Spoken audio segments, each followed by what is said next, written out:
मंत्रों पर कुछ विचार किया था। अब हम पूछेंगे, आप बताइएगा, पुस्तक बंद कर दीजिएगा। मनसा का क्या अर्थ है? मनसा, हाँ जी, मन से जी। ईशवः, ईशव जी माता जी, बाण जी। अधिपति, हाँ जी माता जी, उसका जी माता कौन जी, देवता? स्वामी, स्वामी जी।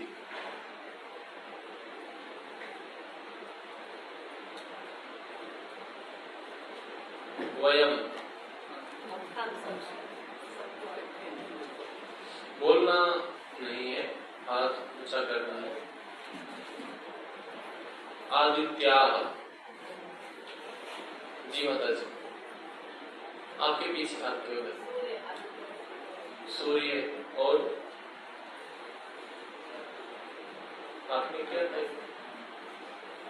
जी माता जी, सूर्य की रश्मि और दो बातें हैं इसमें।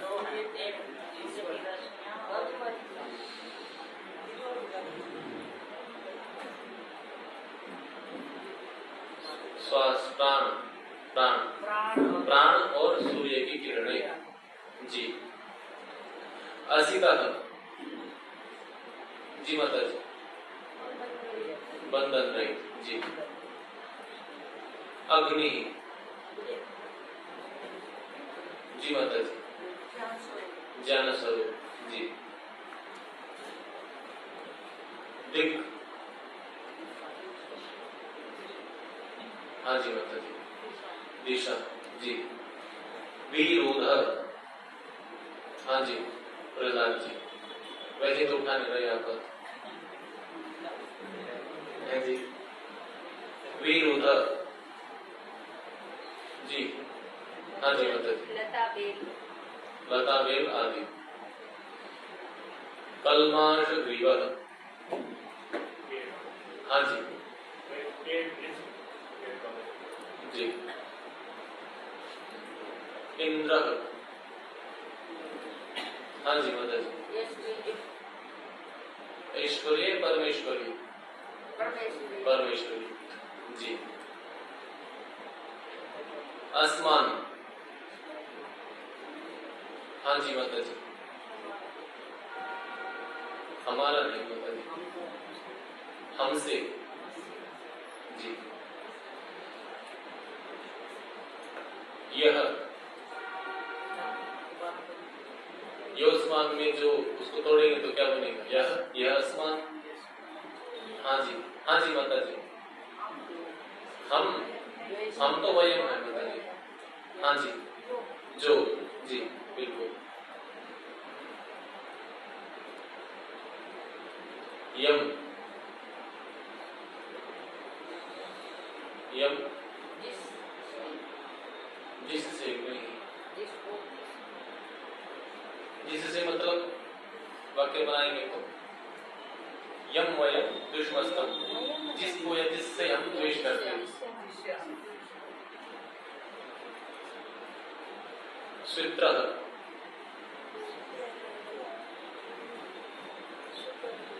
हाँ जी, स्वित्र का क्या अर्थ है? जी माता जी,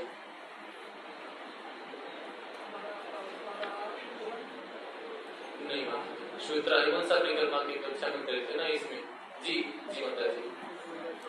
शुद्ध स्वरूप स्वित्र, बिल्कुल। एक आया था स्वजर, जिसको मंत्र में स्वजो, जी माता जी, अजन्मा जी। वर्षम, हाँ जी वर्षम, इतना आसान भी नहीं पता। वर्षम, वर्षा के बिंदु, वर्षा। प्रिदातु, हाँ जी, केवल अजगर जी, अजगर आदि विषधर प्राणी। तिरस्चिराजी, हाँ जी माता जी, कीट पतंग, हाँ जी।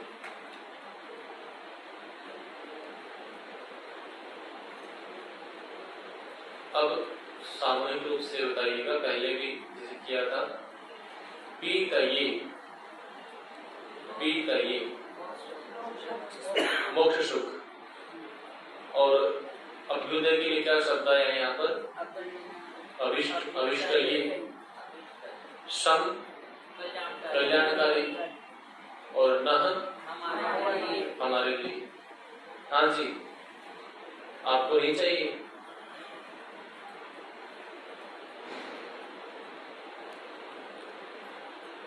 और यशो बलम, यशो बल, यश के लिए दूसरा शब्द क्या था यहाँ पर? कीर्ति, कीर्ति। पुनातु, पवित्र करे। खम,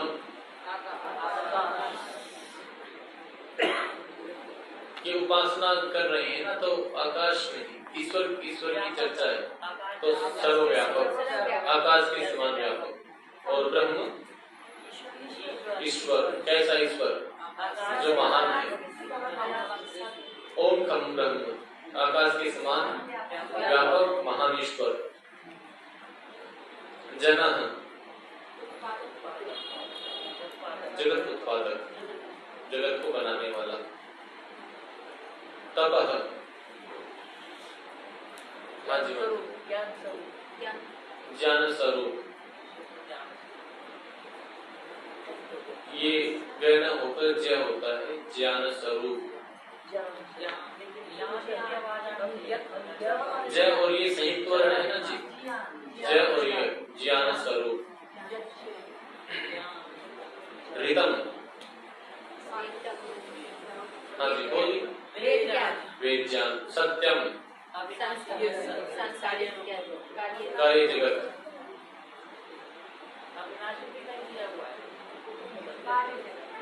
हाँ वो तो जब प्राणायाम के समय बोलेंगे वहां पर है सत्यम का अविनाशी, पर यहाँ पर यहाँ पर तो वेद ज्ञान और कार्य जगत। यहाँ पर भी नहीं, यहाँ तो नहीं होता। यहाँ तो हम ये कह रहे हैं ना कि इस पर आपने वेद ज्ञान और कार्य जगत, अविनाशी की संगति नहीं लगेगी ना, अविनाशी किसके साथ जोड़ेंगे? हाँ, तो इसलिए कार्यचित और वेद ज्ञान ऐसा समझना चाहिए। मिशतः, मिशतः सहज स्वभाव से। अर्णवः, आकाश में स्थित समुद्र जल। कितने पदार्थ अनादि हैं?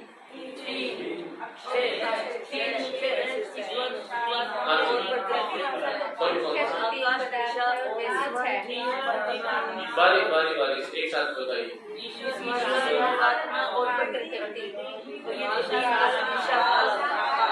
ईसा, काल और आकाश।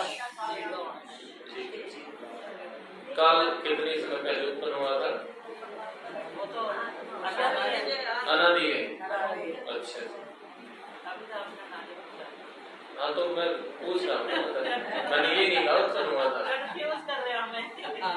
मैंने पूछ रहा। अब पुस्तक निकाल लीजिए, पृष्ठ संख्या 29। वैसे ये वाला पक्ष तो बहुत ढीला है, आपकी संख्या भी थोड़ी कम है वैसे, पर ऊपर से आप ध्यान नहीं दे रहे। पृष्ठ संख्या 29। उपस्थान मंत्र है। उपस्थान, उप मतलब पास में स्थित, पास में स्थित होना। जैसे उपासना होता है ऐसे उपस्थान मंत्र, इसको मिलकर बोलेंगे। ओम उद्वयं तमसस्वरी स्वाहा पश्यन्त उत्तरं देवं देवत्रा सूर्यमगन्मज्योतिरुत्तमम्। श्रद्धावान होकर, वयम हम लोग, तमसः अंधकार से परिपृथक स्वः आनंद स्वरूप पश्यन्तः देखते हुए उत्तरम प्रलय के बाद भी वर्तमान अर्थात रहने वाले देवम देवत्रा देवों का भी देव सूर्यम जड़ और चेतन जगत के आधार को अवन्म प्राप्त करे ज्योति स्वप्रकाश स्वरूप को उत्तमम सर्वोत्कृष्ट को। तो यहाँ पर कह रहे हैं हम लोग श्रद्धावान होकर जो कैसा है ईश्वर अंधकार से रहित है। हम बोलते हैं ना अस्तोमा सद्गमय तमसोमा ज्योतिर्गमय। तमस अंधकार। अब यहाँ पर अंधकार का मतलब ये अंधेरा नहीं है जो रात को होता है, अज्ञान। वैदिक शास्त्रों में अंधेरे को अज्ञान के रूप में प्रयोग किया गया है और प्रकाश को ज्ञान के रूप में। तो अंधकार अज्ञान, अविद्या, मिथ्या ज्ञान और प्रकाश तत्व ज्ञान, विद्या, वास्तविक ज्ञान। तो उससे आप रहित हैं। और क्या है? आनंद स्वरूप है। ये स्वयं शब्द जैसे गायत्री मंत्र में आता है। और प्रलय के बाद भी रहने वाले हैं। प्रलय में वैसे तो कोई चीज नष्ट नहीं होती। सांख्य दर्शन में सूत्र है नाशः कारणवयः। नाश किसे कहते हैं? नाश का मतलब हम जो समझते भी खत्म हो गया, अपने कारण में लीन हो गया, न तो कुछ नया बन सकता और न जो है वो नष्ट हो सकता, बस हमारे सामने परिवर्तित होता रहता है। आज कोई जैसे घड़ा है, वो है अब पर फूट गया, अब वो उसके ठेके बन गए, एक मिट्टी बन गई, वो बह गया, तो क्या नष्ट हो गया? हमारे सामने दिख नहीं रहा, वो स्थूल से सूक्ष्म हो गया। अब कोई बनाना चाहे तो मिट्टी आदि इकट्ठा करके फिर उसको बना देता है, सूक्ष्म स्थूल बन जाता है, नष्ट नहीं हो सकता। ये सिद्धांत है। भाव से भाव नहीं होगा और अभाव से भाव नहीं होगा। तो आप प्रलय के बाद में रहते हैं। प्रलय में ये जो संसार चल रहा है ये नष्ट हो जाएगा या कर दिया जाएगा? कर दिया जाएगा, अपने कारण में लीन हो जाएगा। इसका कारण क्या है जी? मूल प्रकृति। मूल प्रकृति में कितने तत्व हैं? तीन। कौन से? सत्व, रज और तम। ये गुण है या द्रव्य है? गुण है ना जी। कौन कौन मानता है गुण है? ऊंचा हाथ करे। गुण कौन मानता है? इन तीनों, सत्व गुण, रजो गुण, तमो गुण। ऊंचा हाथ करे। ऐसे नहीं, हाँ जी, नीचे कर लीजिए। बाकी आप द्रव्य मानते हैं? हाँ जी, अच्छा, आप भी गुण मानते हैं। द्रव्य कौन कौन मानता है? हमने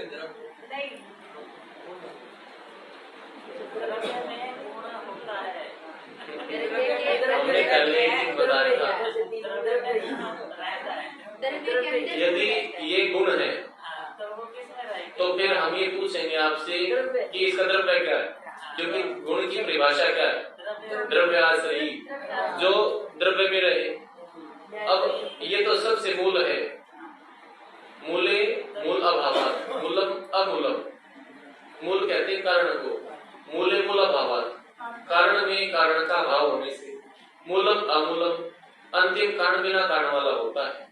यानी कि जो पहला जो प्रकृति है वो कारण बनती है दूसरे पदार्थों का, उसका कोई कारण नहीं है।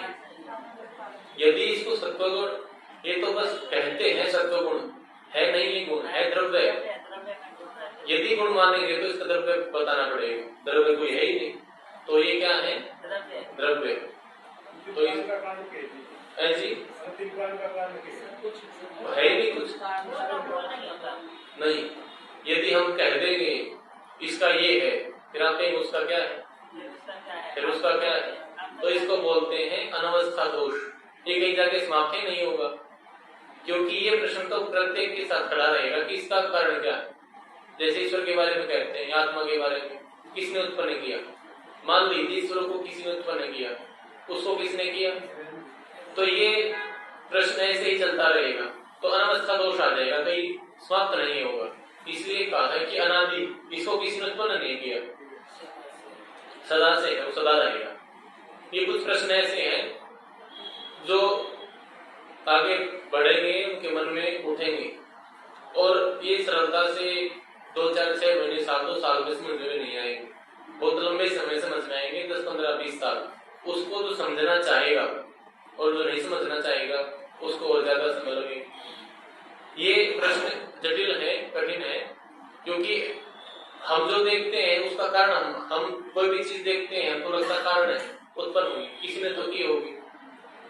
यहाँ भी हमारी वही बुद्धि जाती है, क्योंकि हम इस लोक से ही तो इन तीनों चीजों को समझते हैं, संसार से। तो उसके लिए सूक्ष्म बुद्धि चाहिए, और धीरे धीरे स्वाध्याय आदि करने से हो जाती है।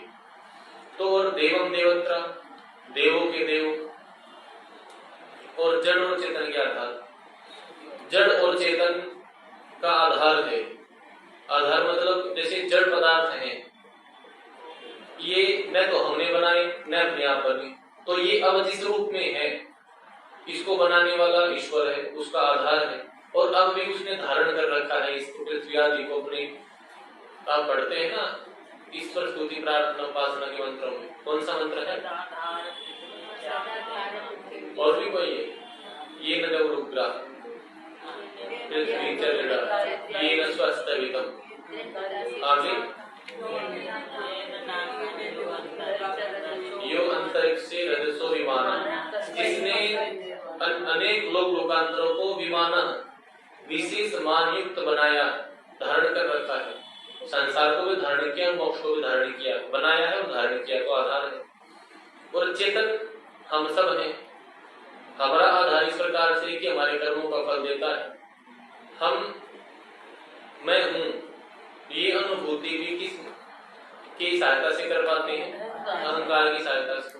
और अहंकार किसने दिया हमको? ईश्वर ने। तो हमारा सामर्थ्य इतना है कि मैं हूँ ये अनुभूति भी हमको बिना इस प्राकृतिक साधन के, भौतिक साधन के, अहंकार के साधन के नहीं होती। वास्तव में तो सामर्थ्य ये है हमारा, पर जैसे ही हमको ये चीजें मिल जाती हैं फिर हम किसी को कुछ नहीं मानते, फिर तो ईश्वर से भी टक्कर लेते हैं। आज सारा संसार ईश्वर से टक्कर ले रहा है। ईश्वर कह रहा है कि मैं निराकार हूँ, मेरे स्थान पर किसी दूसरे को मत मानो, मत पूजो, मत उसकी बात मानो, मेरी बात मानो, तुमको जो भी चाहिए मुझसे मांगो, ऐसा स्पष्ट लिखा है सातवें समोल्लास में। पर देख लीजिए कहाँ मानते, कितने मानते, सीधी टक्कर ले रखी। ये मानते हैं, बहुत सारे तो ये मानते हैं कि अगला जन्म किसने देखा है। इस मार्ग में जब तक तब तक प्रवेश नहीं होगा जब तक पुनर्जन्म पूर्व जन्म को नहीं मानेंगे। आवश्यकता है क्या अच्छे काम करने की? थोड़े दिन है, खाए पिए मौज करें, उसके बाद मर जाएंगे। क्यों ये अलग अलग कर्म कांड करना, विधि विधान करना, अच्छे काम करना, अपने आप को रोक के रखना, नियंत्रण करना? अगला जन्म तो है ही नहीं। हाँ जी, अच्छा जी। तो किसी ने देखा है क्या? वो कहते हैं भाई आज तक कोई भी मर के बताता तो है नहीं कि फल भी नरक में कोई फल भी मिल रहा है, क्या पता नहीं मिलता और पैसे धोखे में, क्या पता। और बहुत सारे लोग ये भी कहते हैं कि ये जो ईश्वर का कॉन्सेप्ट है ये तो सोसाइटी को डरा के ऐसे थोड़ा नियंत्रण में रखने के लिए है। जैसे बच्चों को डराने के लिए भूत बना दिए, भूत होते थोड़ी है, उनको डराने के लिए भूत होते हैं। कल्पना है, ईश्वर है नहीं, ताकि लोग, बहुत सारे लोग जो ईश्वर के नाम पे किसी भी रूप में हैं, थोड़े से धार्मिक हैं और पाप कम करते हैं, और यदि इतने भी नहीं माने तो कितना पाप बढ़ जाएगा। तो ये केवल कल्पना है, शाब्दिक है कुछ नहीं। एक वर्ग विशेष ने, पंडितों ने बना दिया ईश्वर को, उनकी रोजी रोटी चलती है इससे, मूर्ति पूजा चलती है। या और भी जो है जो मूर्ति पूजा नहीं करते, ईश्वर के नाम सिखाते हैं, रोटी खाते हैं, ऐसा मानते हैं कुछ लोग। पर ये ठीक नहीं है, क्योंकि स्वामी जी कहते हैं और न्याय का सिद्धांत प्रतिज्ञा मात्र से आपकी बात सिद्ध नहीं हो जाती। यदि प्रतिज्ञा मात्र से हो जाएगी, सांख्य में कहा है कि आप कुछ भी कह देंगे तो हम कैसे माने? फिर तो हमको एक श्रावी की बात भी माननी पड़ेगी, मूर्ख की बात भी माननी पड़ेगी जो पागल है। एक पागल आके हम सबको पागल कहेगा, हमको स्वीकार है पागल बनना, उसकी क्यों नहीं मान रहे हम? क्योंकि उसके पास कोई प्रमाण नहीं। तो जैसे उसके पास प्रमाण नहीं है, ऐसे ही इनके पास भी कोई प्रमाण नहीं है, कोई तर्क नहीं है, कुतर्क है। वो उसको तर्क के रूप में प्रस्तुत करते हैं, है कुतर्क, ईश्वर है ही नहीं। आप वे इस रूप में कहते हैं अपने वाक्य को जैसे उन्होंने जो कह दिया वो सत्य है। एक कह रहे थे पीछे से, बोले आपने वेद पढ़े हैं? बोले वेद को आवश्यकता नहीं है। क्यों नहीं है? मैं 5वां वेद लिख रहा हूं, मेरे को आवश्यकता ही नहीं है, आप पढ़ो। वो आईआईटी बाबा कोई चला था ना पीछे, वो पूछ रहे थे बेचारे जो थे पुराने साधु, बोले तू कहाँ का बाबा है? तो ऐसे ही है, तो वेद का कोई मंत्र बताइए, कोई श्लोक सुनाइए। बोले वेद को जरूरत नहीं पढ़ने की, मैं तो 5वां लिख रहा हूँ, मैं 5वां लिखूंगा फिर उसको पढ़ना, 4 पढ़ ली 5वां पढ़ना। ऐसे लोग मूर्खता करते हैं। हाँ जी, जड़ और चेतन के आधार को, जड़ जी बता दी ऐसा कैसे हो गया? क्योंकि शब्द प्रमाण है, हमने व्याकरण तो पढ़ा नहीं है। सूर्यम, आप ये तो मानते हैं ना जी कि एक शब्द के अनेक अर्थ होते हैं, क्यों जी मानते हैं ना जी? जैसे स्वर का एक बार आया था सुख स्वरूप, और फिर क्या आया था? आनंद स्वरूप, और फिर आगे आया था लोक लोकांतरो, अनेक लोक लोकांतर आया था। तो 2 हो गए वहां पर भी, ऐसे ही यहाँ पर भी हो गए। प्रत्येक प्रसंग में सामने लिखा है ना कि भाई साधक मोल्लास न्याय और दया का प्रसंग है। क्या आप ये नहीं मानते कि एक शब्द के अनेक अर्थ होते हैं? हाँ जी मतलब नहीं, हमारा ज्ञान क्या है इस विषय में? क्या पढ़ा है हमने? कितने व्याकरण पढ़े? ये वेद का मंत्र है। हमको तो अहम का शब्द रूप आता है, किसको आता है? हम का शब्द रूप, अस्मत् शब्द का, युष्मत् शब्द का। राम का शब्द रूप तो हमको आता नहीं। और सूर्यम का यहाँ पर ये अर्थ कैसे हो गया ये हम नहीं बता सकते, मैसेज ने लिखा है इसलिए हम बता रहे हैं, मेरा अपना नहीं।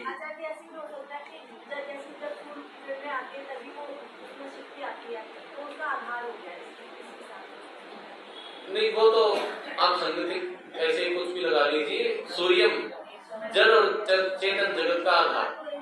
अब ये जो बात लिखी है ना, देखिए समझने की बुद्धि ये है कि जो ऋषि ने लिखा है उसकी संगति लगानी, उसको समझना है, ऋषियों के पीछे पीछे चलना है, घूम के उनके सामने नहीं आना, क्योंकि वे अपनी बात नहीं कहते, ईश्वर की बात कहते हैं। तो ये बात ठीक है, यहाँ पर ईश्वर जड़ और चेतन जगत का आधार है। यदि हम ये कहते हैं फिर आप ये बताइए हमारा अर्थ क्या होना चाहिए सूर्य का? माता जी हम कैसे निर्धारित कर सकते हैं कि रिलेटेड है या नहीं है?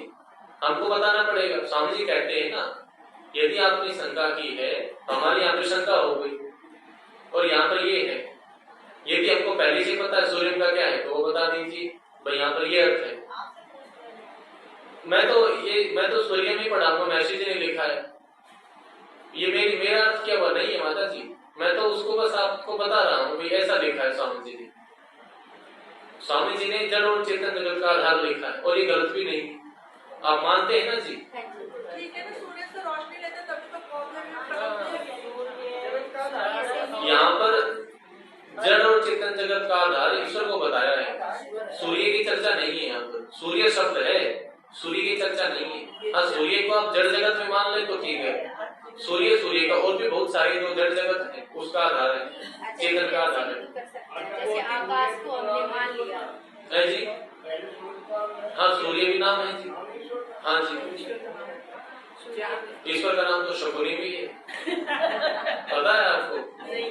हाँ, एक पुस्तक है आर्ष विष्णु सहस्रनामार्थ, उसमें लिखा है एक नाम शकुनी। पिछले साल हमने कार्यक्रम किया था विद्यालय में, तो वहां पर ईश्वर के 1000 नाम लिखे थे, एक वृक्ष बनाया था, उस पर लिखे हुए थे ईश्वर के 1000 नाम, उसमें से एक ये भी था।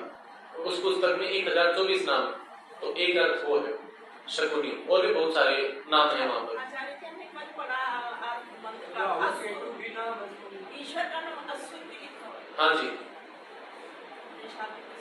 हमको तो संशय इसलिए होता है ना, हम असुर कहते ही वो आ जाता है राक्षस। असुर रमते इति असुर, जो अपने केवल प्राणों के लिए करता है वो असुर है। तो उस अर्थ में है। ईश्वर को तो पशु भी कहते हैं, पता है आपको? पशु है ईश्वर। पशु किसको कहते हैं? पश्चिमी पशु, जो देखता है। पशु है कि भैंस को बांध दीजिए आप बाहर, वो बस देखती रहेगी, देखती रहेगी हमको। तो ईश्वर हमको देखता रहता है, इसलिए पशु है। ईश्वर को पुत्र भी कहा है, जो दुखों से, जो नरक से तारता उसको पुत्र कहते हैं। तो हम संस्कृत पढ़ेंगे तो उसको समझेंगे। हमको तो बहुत थोड़ा ज्ञान है, ऋषियों के आधार पर हमको समझना है। हाँ जी, हाँ जी, जी। हाँ, ये जो है हॉस्पिटल, इसको क्या कहते हैं संस्कृत में? औषधालय, चिकित्सालय, असुरालय भी कहते हैं। वहाँ पर प्राणों की रक्षा होती है। असुर कहते हैं प्राणों को, असुर असुर रमते थे।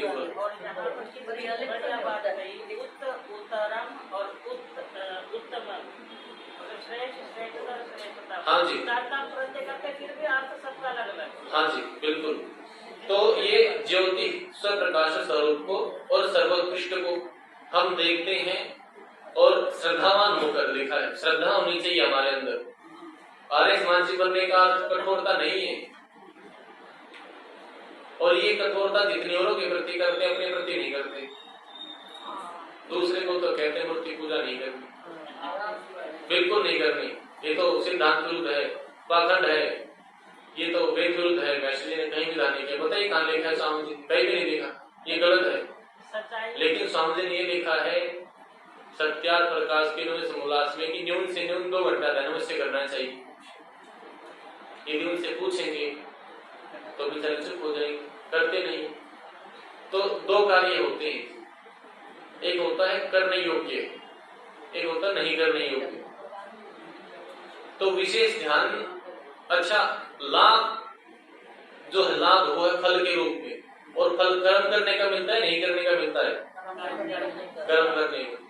यदि हमने मूर्ति पूजा नहीं की तो फल क्या मिलेगा? क्योंकि फल तो करने का मिलेगा। फल किस चीज का मिलेगा? उपासना करने का मिलेगा। अब मूर्ति पूजा तो नहीं करते, बहुत अच्छी बात है, नहीं किया, किया क्या? उपासना के समय तो खंडन करने में लग गया या दूसरी चीजें चला गया। तो जी जो नहीं करना वो तो बिल्कुल ठीक है, उसको नहीं करना चाहिए, बिल्कुल भी नहीं करना चाहिए। सिद्धांतों के साथ कोई समझौता नहीं, बिल्कुल अच्छी बात। लेकिन जो करना चाहिए वहां पर भी समझौता नहीं करना, वहां पर भी करना है, वो तो करना चाहिए। ये तो नहीं करेंगे जी, क्यों नहीं करेंगे जी? समय नहीं। ये करके कोई एहसान नहीं कर रहे हम किसी के ऊपर, भाई स्वामी जी कह देते हैं, कोई कहते हैं ये करना चाहिए। किसी को लग सकता है कि देखो कहा या उन्होंने मान लिया, एहसान हो गया, वेदों के एहसान हो गए, ऋषियों के हो गए। हमारा ये कर्तव्य है, हमको करना चाहिए। जैसे आप विद्यार्थी से ये अपेक्षा रखते हैं कि इसको पढ़ना चाहिए, पढ़ क्यों नहीं रहा है, घूमता रहता है, फेल हो जाएगा, ऐसे ही ऋषि हमसे अपेक्षा रखते हैं इनको यज करना चाहिए, गृहस्थी को 5 यज करने चाहिए, हमको 2 यज करने चाहिए। करते क्यों नहीं? नहीं करेंगे तो अगला जन्म अच्छा नहीं मिलेगा, वो हमारे लाभ के लिए है। तो हमको अपने कर्तव्य पर भी ध्यान देना है और अकर्तव्य पर भी देना है। विद्याम च अविद्याम च, दोनों पर ही हमको ध्यान देना चाहिए। अब अगला मंत्र है ओम उदुत्यं जातवेदसं देवं वहन्ति केतवः दृशे विश्वाय सूर्यम्।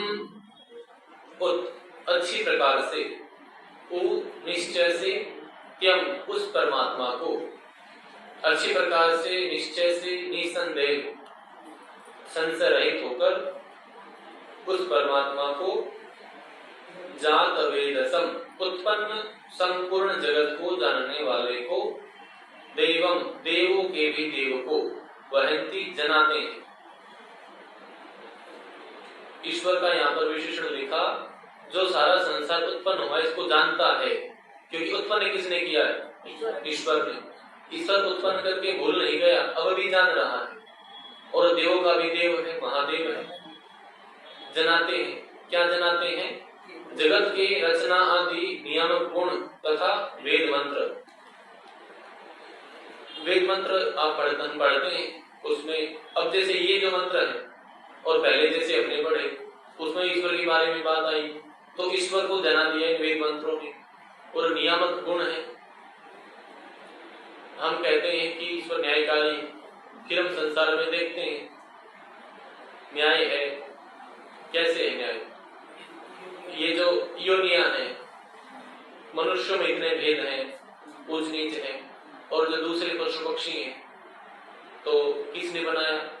प्रकृति बना नहीं सकती, हम खुद बैल बनना नहीं चाहते, ईश्वर ने बनाया। तो ये देखकर हमको किसका ज्ञान होता है? ईश्वर का।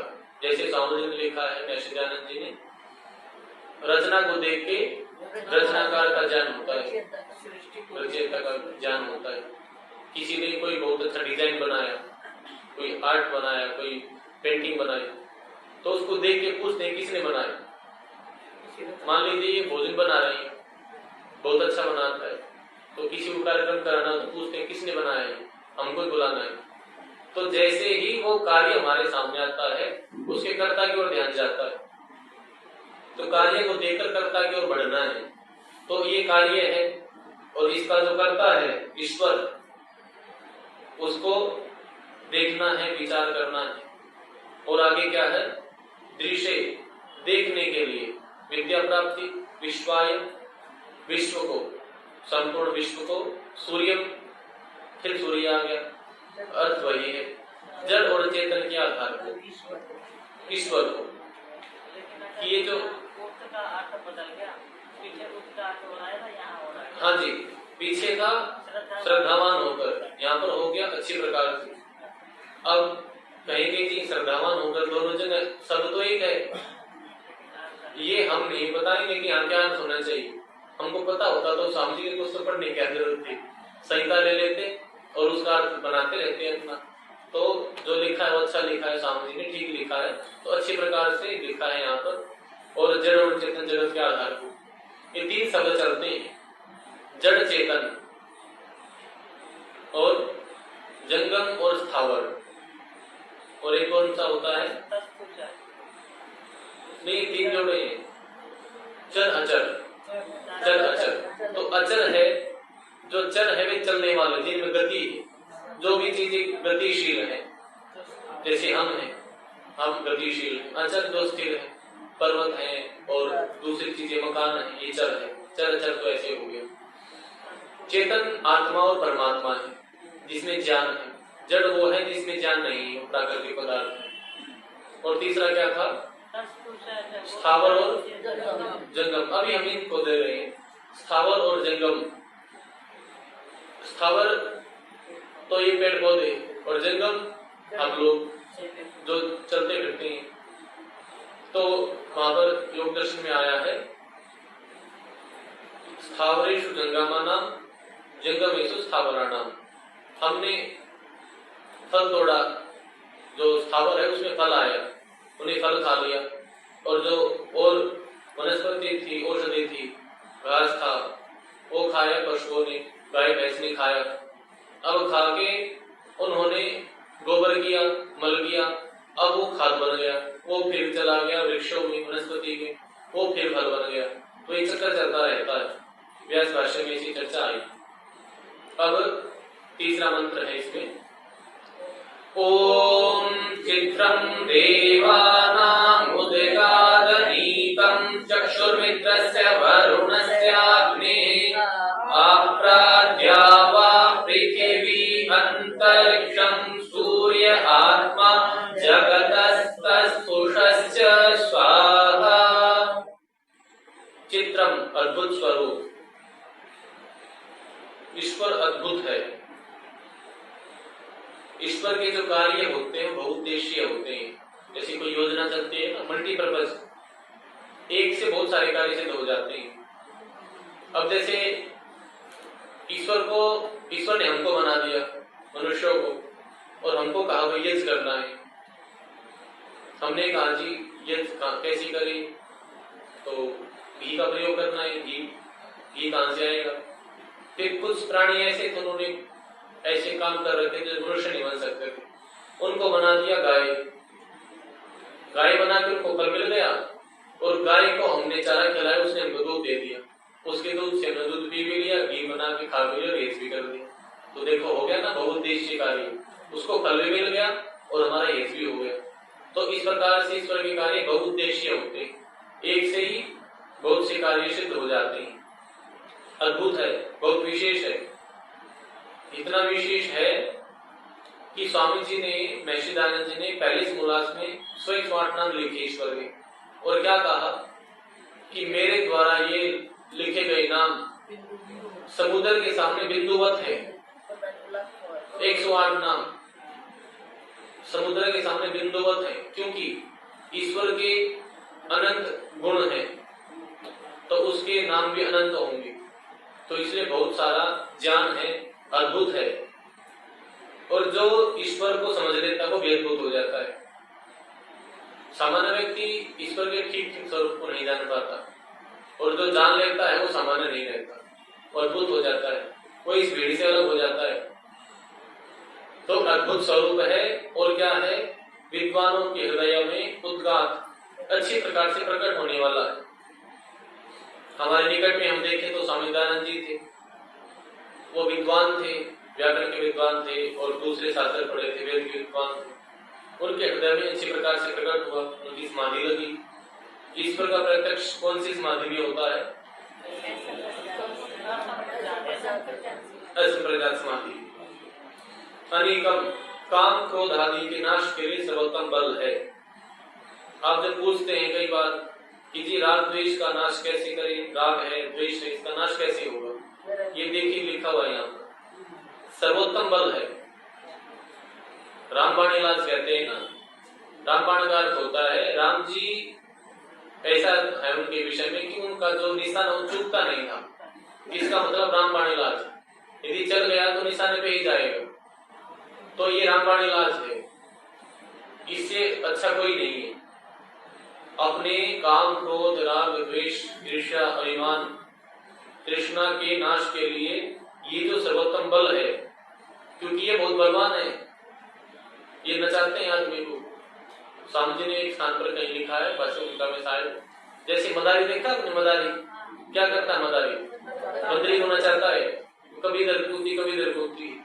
ऐसे ही अविद्या मनुष्य को नचाती है। ये देखो कैसे आप संसार नाच रहा है, कौन नचा रहा है? अविद्या। तो ये अविद्या बहुत खतरनाक है, हमारी बनाई हुई है, हमारी सबकी अपनी अपनी अविद्या है, हमारी कमाई है ये। और कोई व्यक्ति अपनी कमाई को छोड़ना चाहता है? क्यों जी? किसी के 20 रुपए गिर जाए और उसको पता चल जाए, फिर उस जगह से 20 बार जाता हूँ जहां से गया ना, कहाँ का गया ना, पूछता है जी मेरे पैसे मिले, नहीं मिले तो उसको चिंता हो, उसकी कमाई थी। तो ऐसे ये भी हमारी कमाई है, इसको छोड़ने की इच्छा नहीं होती। जो अपने दोष होते हैं ना, सामान्य आदमी ये सोचता है ये मेरे अपने हैं, और कोई व्यक्ति, कोई विद्वान, कोई सज्जन उसकी सहायता के लिए कह दे कि जी आप में ये कमी, उसको अपना शत्रु मानता है, ये मुझसे चिढ़ता है, ये मुझसे जलता है। क्यों? क्योंकि मेरी चीज को खराब बता रहा है, ये मेरा अपना है। हम अपनी अविद्या से बहुत प्रेम करते हैं, तो हमको अपनी अविद्या को हटाने का जब तक प्रयास नहीं करेंगे तब तक इसको अच्छी मानेंगे। जब तक ये अपनी मानेंगे ना, हमारी अच्छी, तब तक नहीं छोड़ पाएंगे। तो अच्छी नहीं है, बहुत कष्ट देती, तो इनको नाश करना चाहिए। और नाश का सबसे अच्छा उपाय है ईश्वर की उपासना। और क्या है? ईश्वर चक्षु, संपूर्ण लोगों तथा विद्याओं को जानने व प्रकाश करने वाला है। सबको जानता है, प्रकाश करता है, बनाता है। मित्रस्य राग द्वेष से रहित का, वरुणस्य श्रेष्ठ गुण कर्म स्वभाव वाले मनुष्य का, अग्नि भौतिक अग्नि का अपराध सब ओर से धारण करके रक्षा करता है। 3 बातें लिखी। एक वो जो राग द्वेष से रहित है और अच्छे गुण है जिसमें, इन दोनों प्रकार के व्यक्तियों का ईश्वर क्या करता है, रक्षण करता है, उसको बचाता है।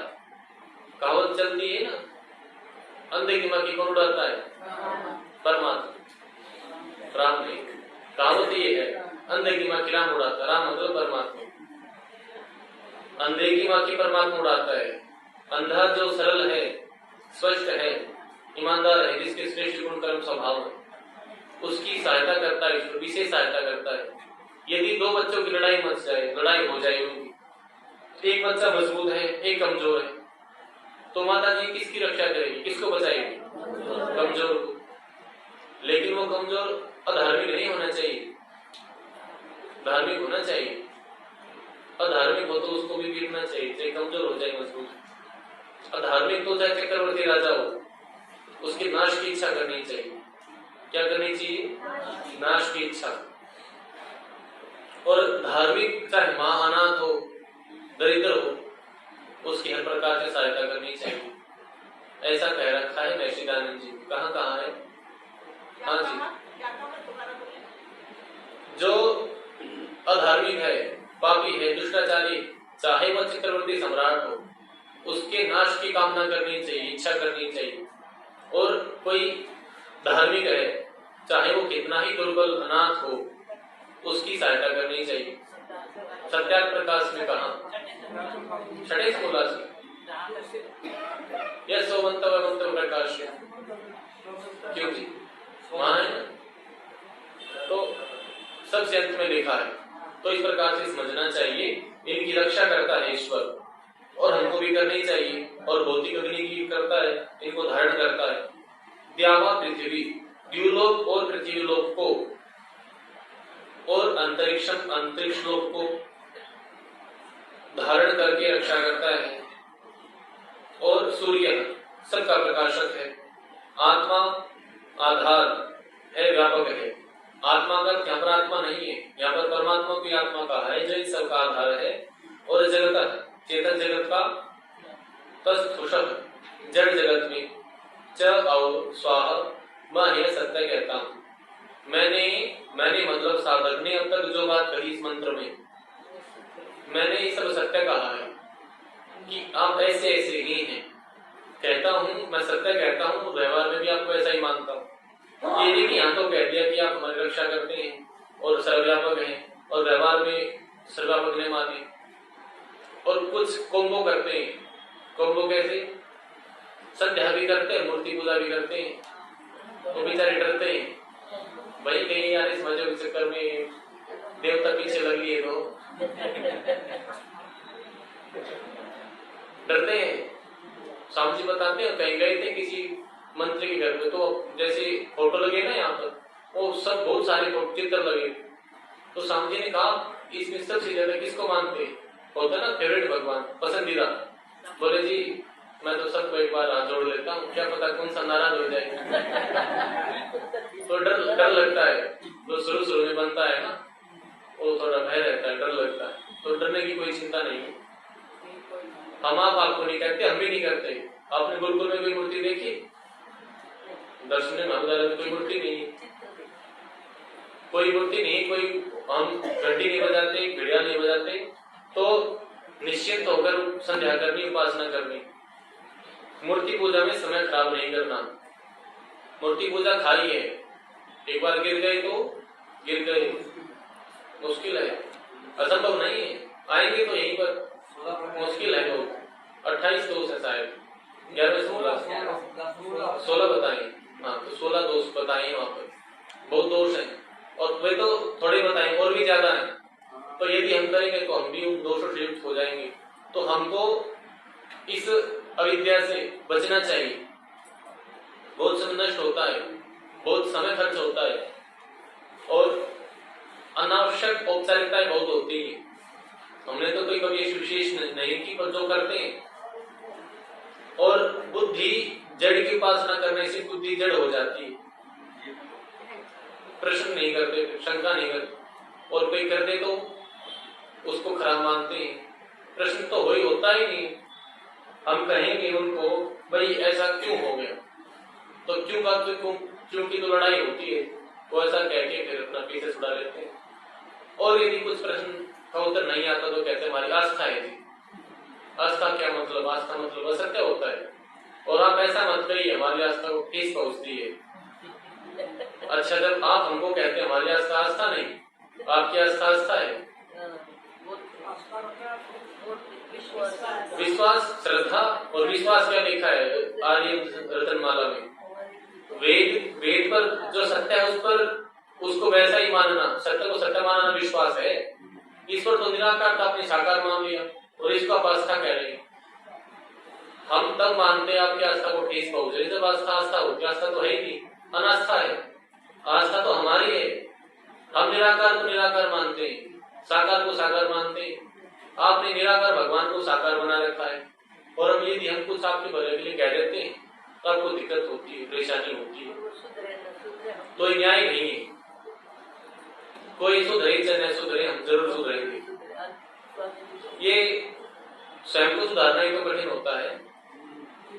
तो मूर्ति पूजा के विषय में हमको स्पष्ट कर लेना चाहिए और हमको पूर्वग्रह नहीं होना चाहिए कि जी आर्य समाज जी एक अपनी जो पुस्तक है वैदिक ध्यान हवन पद्धति, उसमें चित्र छपा है श्री कृष्ण जी का, और ये करते हुए ध्यान करते हुए तो हम पास के गांव में ये कराने गए। बोले जी आप आर्य समाज जी हो? कहाँ जी आर्य समाज जी? आप तो भगवान को नहीं मानते, कृष्ण को नहीं मानते, आपने कैसे इसका फोटो लगा दिया? तो ऐसी भ्रांति है। तो हमने कहा कि हम मानते हैं, नहीं मानते तो क्यों लगाते हैं अपनी, और ये हमारी पुस्तक है, हमने छापी है। तो जो आर्य समाज का वास्तविक स्वरूप है इसके सिद्धांत को समझना चाहिए। सामने वाला क्या कह रहा है पहले उसको सिद्धांत को समझना चाहिए। समझने के तो बाद उसको सुनते ही नहीं है। और समझना अपने आप में बहुत कठिन है, क्योंकि यहाँ पर जो बातें मिलेंगी वो आउट ऑफ सिलेबस मिलेंगी। अब हमारा जो पाठ्यक्रम चलता है वहां पर कहीं आत्मा परमात्मा की बात नहीं होती, ठीक रूप में नहीं होती। यदि कहीं होती है तो पुराणिकों के आधार पर बताते हैं। तो जो ईश्वर का वास्तविक स्वरूप है इसको समझने के लिए प्रयास करें, पुरुषार्थ करें। ये हमको मनुष्य जन्म मिला, 84 लाख योनि घूम के नहीं मिला, लेकिन बड़े अच्छे कर्मों से मिला। ये हमको विश्वास है कि हमने पिछले कर्म में बहुत अच्छे कर्म किए, पिछले जन्म में हमको बहुत अच्छा फल मिला और अच्छा अवसर है, इसको गंवाना नहीं है, नहीं तो देर हो जाएगी। जो यहाँ पर युवा साथी हैं हमको बहुत ध्यान से चलना है, क्योंकि यदि एक बार ये वैदिक मार्ग छूट गया, हमारे सामने आएगी बातें कि जी ये अच्छा है, ये अच्छा है। स्वामी जी वो कह रहे हैं समोल्लास में कि जी ये तो ठीक है, ये जी दादूपंथी तो ठीक है। तो स्वामी जी ने कहा भाई अच्छा तो वैदिक मार्ग है, पकड़ा जाए तो पकड़ लो, नहीं तो ये ऐसी गोते खाते रहो। तो गोते खाने हैं तो मत पकड़ो और नहीं खाने हैं तो पकड़ लीजिए और जल्दी पकड़ लीजिए, अभी पकड़ लीजिए। ये जो आर्य समाज रूपी नौका है यही हमको पार लगा सकती है। बस आर्य समाज का नाम आते चिढ़ जाते हैं लोग। ईश्वर की वेद की बात तो पुराणिक भी करते हैं, पर आर्य समाज का नाम जहां जाता है उनको बेचारों को दिक्कत होती है। तो सत्य सबको अच्छा नहीं लगता। जब कहें ना चोर, तो कौन दुखी होगा, कौन परेशान होगा? जो चोर होगा। तो आर्य समाज से वही चिढ़ते हैं जो अनार्य हैं, दस्यु हैं, राक्षस हैं, दुष्ट हैं, पिशाच हैं। तो यदि हमारे समाज से चिढ़ते हैं तो हम स्वयं आर्य बने। चिढ़ने वालों को छोड़िए, उनकी क्या चिंता करनी, ईश्वर हमारे साथ है, ईश्वर पर विश्वास रखिए। यहाँ पर कह दिया ना ईश्वर ने कि मैं अच्छे श्रेष्ठ गुण वालों की रक्षा करता हूँ, धारण करता हूँ, तो क्या चिंता? तो हमको अपने गुण कर्म स्वभाव श्रेष्ठ बनाने, अच्छे बनाने हैं। इस प्रकार से हमने इन मंत्रों का संक्षेप में अर्थ किया है, चर्चा की है और आपको इसलिए बताया है कि आपको याद करना और संध्या करनी है। केवल एक प्रवचन नहीं है एक कक्षा है, चर्चा है, तो आशा है आप जब पुस्तकें मिली उसके आधार पर पढ़ेंगे, आगे विचार करेंगे और प्रतिदिन संध्या करने का संकल्प लेंगे। अब समापन के लिए ओम को उच्चारण करेंगे।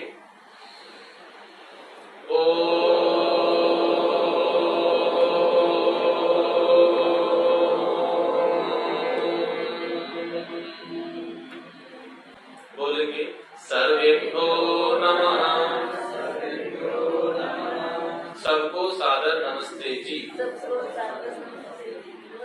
यदि आप घर बैठे संस्कृत बोलना सीखना चाहते हैं ऑनलाइन माध्यम से, तो आप हमें दिए गए नंबर पर व्हाट्सएप करें अथवा कॉल करें। हम आपको संस्कृत की ऑनलाइन कक्षाओं में जोड़ लेंगे। वहाँ पर आप संस्कृत बोलना सीख सकते हैं। यदि आप संस्कृत सीखने की कोई पुस्तक खोज रहे हैं, ऐसी पुस्तक जिसको पढ़कर आप संस्कृत बोलना सीख पाएँ, तो भी आप हमें दिए गए नंबर पर व्हाट्सएप करें अथवा कॉल करें। हम आपको संस्कृत सीखने की पुस्तक उपलब्ध कराएंगे।